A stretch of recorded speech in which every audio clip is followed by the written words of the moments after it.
Israel has rescued two more hostages during a nighttime military operation in Rafah.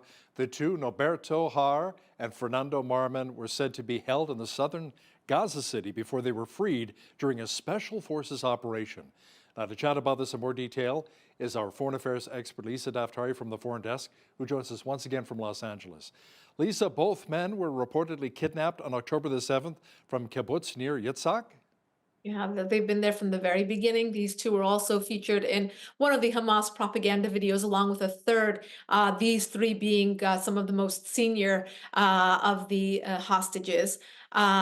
These two are Argentinian Israelis, as you can tell by their names, and they were rescued. And this is a part of the mission that Israel was very reluctant to begin. Both the White House, Biden, Blinken gave a very stern warning to the Israelis not to start going into Rafah. And look, they found two hostages there, and who knows what else they will find there. They also got warnings from Egypt not to go into there. So we're wondering what will be found further. But look, it reminds us that this effort to root out Hamas, which is the primary effort, along with rescuing the hostages, of course, the primary effort of the IDF. If it is to root out Hamas, we have to go by their intelligence, by their lead on what this war will be, and not to try to micromanage that war from the White House or from the State Department. This is really a reminder as to the Israelis know what they're doing. They have to, unfortunately, do what they can. Everyone asks me, when can this war be over? Why isn't there a ceasefire? And the answer to that is release those hostages, and there will be one. That is in the hands of Hamas, a terror organization. When they decide that this war is over, it'll be over. And here we are. So this war rages on as the IDF continues to really rake out all of these different terror operations, apparatuses, tunnels, etc., to rescue these hostages. So, do we know at this point how many hostages still need to be rescued? And in fact, how many are still alive, Lisa? Right. There was somewhere between 130 and 135 that have been known to still be in captivity. Whether they are alive or not remains to be seen. Minus two this weekend when we got these two out. So we shall see. I mean, it looks like there's north of 100 hostages still remain in Hamas custody. But last week and the week before, we got a few that we found that we got intelligence as to them not being alive and murdered, whether it was in the beginning or as they continue over the last 4 months. But to think of the children, the families, the young men, women who are still in captivity for 4 months, the amount of rape and torture and everything else that is going on, it's really mind-boggling. So again, we are trying to at least look at this in a very nonpartisan way and to say release the civilians and we will deal with the terror organization as well. But again, looking at this as a two-pronged effort for the IDF to decimate Hamas and of course bring those hostages home. And we also have to think about a lot of the innocent Palestinians in Gaza who are in the middle of what's happening with the war between Hamas and Israel. I mean, over 10,000 people reportedly killed here, Lisa, so far. Yeah, it's difficult to get a number because these Palestinians are being, whether in cahoots with or being victim to Hamas. So they're either living there and helping out these terrorists, as we have seen many of them hiding these hostages in their homes, having these tunnels go in through their homes and through their backyards and everywhere else, or truly being a victim to this and wanting better but not being able to. Months leading up to October 7th, we saw some of those brave Palestinians coming out onto the streets and trying to protest living under Hamas. I've done interviews for years, over a decade. I remember under Operation Protective Edge, which was in 2014, interviewing so many Gazans who said they are victims to Hamas and not victims to Israel, as the media likes to portray. So it's important to remember those Palestinians as well. And as you said, of course, that death toll going up, senseless, senseless. This did not have to happen. As I have said many times, there was a ceasefire on October 6th. This did not have to happen. This war is senseless, of course, and those tragedies and the death toll on both sides going up for no reason. Lisa, the report surfacing that a coalition of Iran-backed militants have promised to resume painful strikes on U.S. troops that are based in both Iraq and Syria. Yeah, that hasn't stopped, but all they're doing is Iran's regime doubling down on those threats. Yesterday was the 45th anniversary of the revolution, meaning 45 years that this government has been in power. And you look at, how many victims this regime has produced. And now, of course, their proxies being in Lebanon and in Syria and in Iraq and, of course, in Yemen with the Houthis, they have truly doubled down on their initial threat. Remember, in 1979, they came into power and they said, we will always be enemies with the big Satan, which is the United States, and the little Satan, which is closer to their area, which is Israel. And they have truly kept their promise. But now, of course, doubling down on that threat, sensing a very weak administration in Washington that is playing whack-a-mole with these different threats that are coming in, whether it's in Iraq or Syria or Yemen, treating them as one-offs and not going to the root of the problem, which is Iran's regime, and dealing with them in a changed policy from Washington, D.C.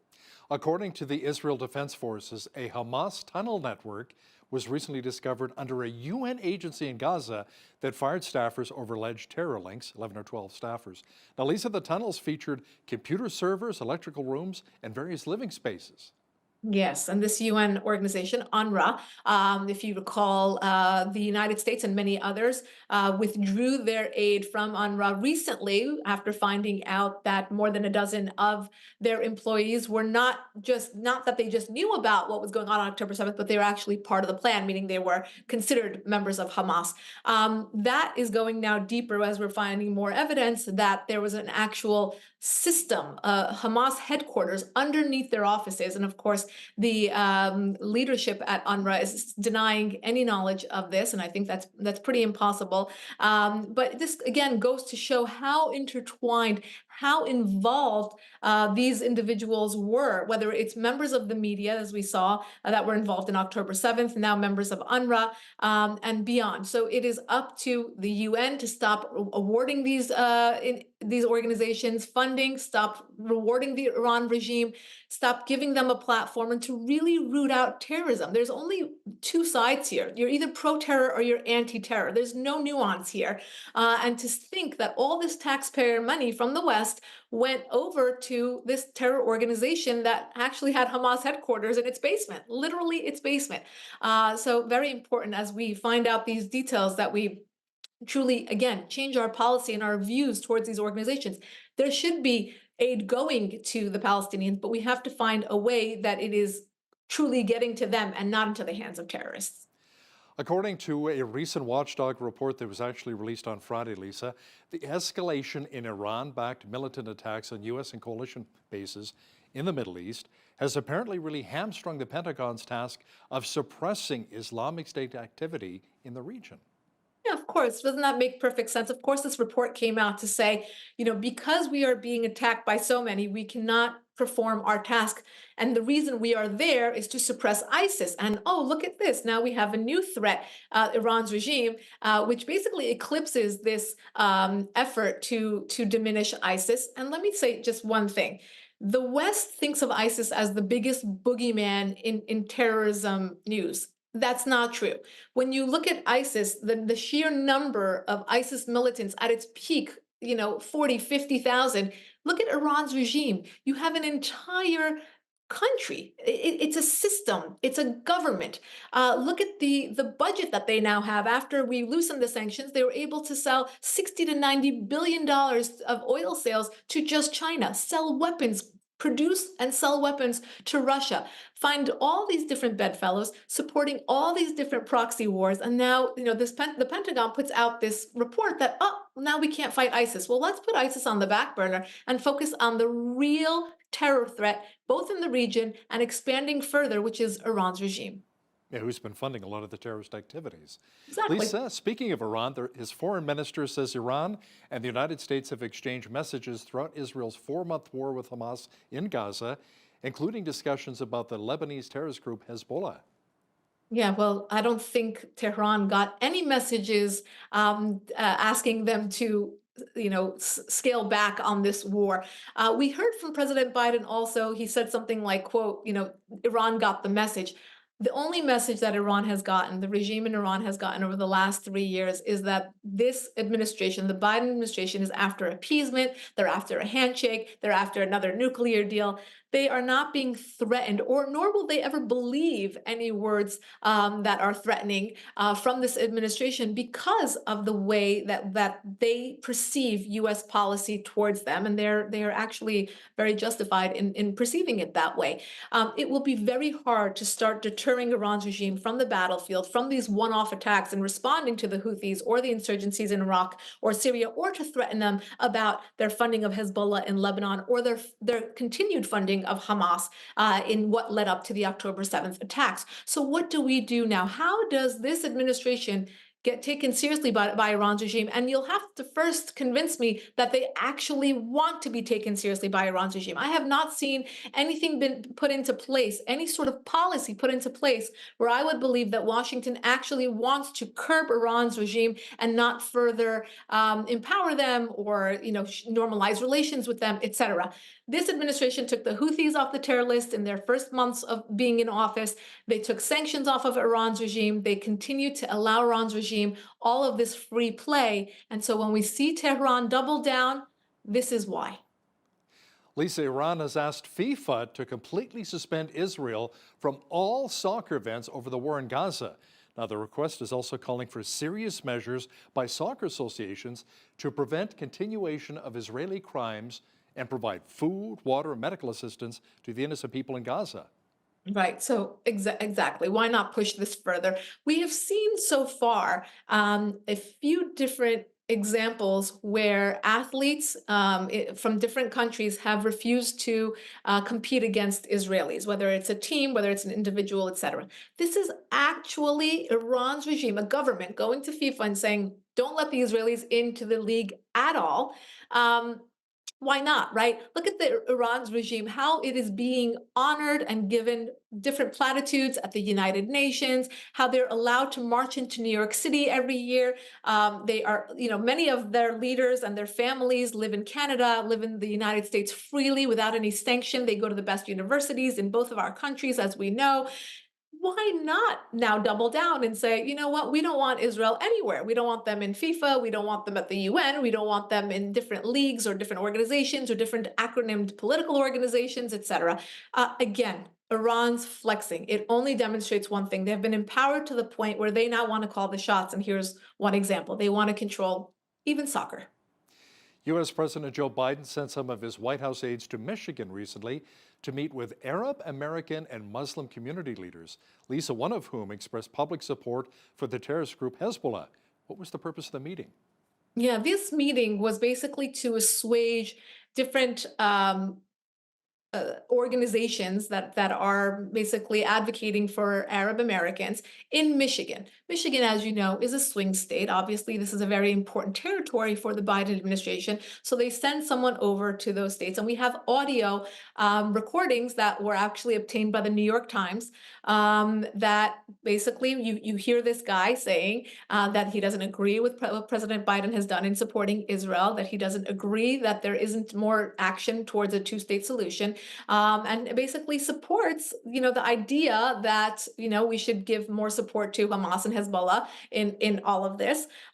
Very, very disturbing. It is so dangerous when there are, divergent thoughts and opinions coming from the White House. And in the last 3 years, we have seen many examples of this, particularly when it comes to Middle East policy. We've heard two varying opinions from different, whether it's the State Department, whether it's the Pentagon, whether it's the White House and Joe Biden. We've heard, varying opinions on Iran, on Saudi Arabia, and now on Israel. This is very, very dangerous. It is a signal of weakness, both to our friends and our enemies, when we have this kind of differing opinion. There should be no daylight between the president and the various cabinet members, or any part of the administration. They should all be on the same page regarding our policy. Lisa, the illegal immigrant crisis is getting so bad in Texas that now $3 million is going to be spent to send 150 troops to the state to support the Texas governor's border security mission. And they're calling it Operation Lone Star. Yes. So Texas has really put all its efforts towards stopping this incredible influx of migrants into its state. Actually, we have data to support the fact that over the last month, because of the fact that they have secured their border, a lot of migrants have come through Arizona and California, and those numbers are increasing because of their efforts. So it just goes to show that that deterrence is working. The physical deterrence is working. But as we know, the White House is against what Texas is doing, trying to stop them from stopping the migrants coming into their borders. But we look at the dollars, when we look at the numbers of what it will take for each state or city to support the number of migrants coming through. You could look at New York City, you could look at Denver, Colorado, you can look at Chicago, Illinois, Los Angeles, California. We have so many different examples of what this is costing these different states in absorbing the migrants and not fully or successfully absorbing them, Hal, as you know. And here you have Texas again putting more effort towards this. I know Louisiana, their neighboring state, is actually helping out as well, believing that if they can physically stop this flow, that we can slow the influx of migrants, the country will be better able to absorb the number of migrants coming through. Political reporter and foreign affairs expert Lisa Daftari, thanks for joining us today from LA. My pleasure. Thank you.